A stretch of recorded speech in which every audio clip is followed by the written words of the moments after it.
Hello, what is Azure Function? What makes it so popular?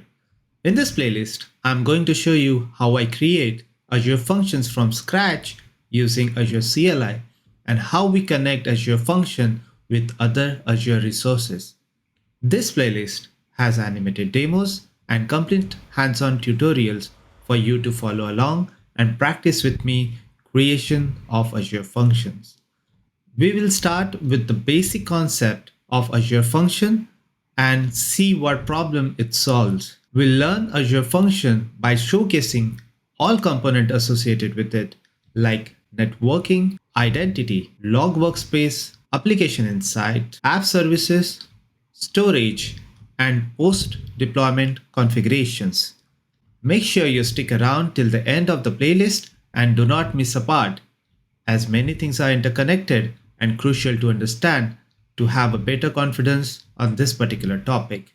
See you in the next video to understand what is Azure Function in depth.